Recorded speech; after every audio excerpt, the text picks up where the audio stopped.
In our ordinary conversation, vocation and occupation can be the same thing. But in the history of language and in the Bible's expression of what we're doing, they actually have very special distinctions. So our occupation is what occupies us, and that's good and that's important.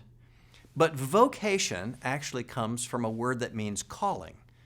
And we have a vocation as well, which means we recognize that in our occupation, we are fulfilling God's calling upon our lives. And for that reason, our vocation, fulfilling God's purpose, answering His call, is seeing ourselves as magnifying and multiplying the glory of God in what we do.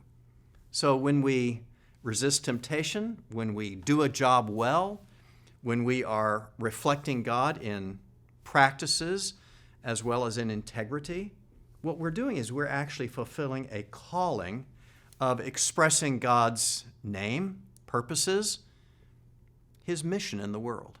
You know, I have a friend who's a marathon runner, and he was on a particularly difficult race, or knew he would be.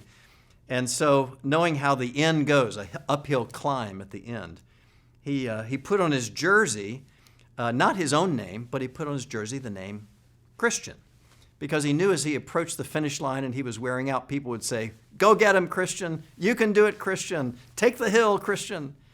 And there's a sense in which we are Christian in our occupation, where we are fulfilling the calling of being Christian, of being named by what we do, and therefore naming Christ in how we do it. We are fulfilling our calling, which means, in another sense, to add to the words, we are fulfilling our profession, right? We have a profession, and that means, yeah, I'm a doctor, a lawyer, I'm a construction worker, wherever, that's my profession.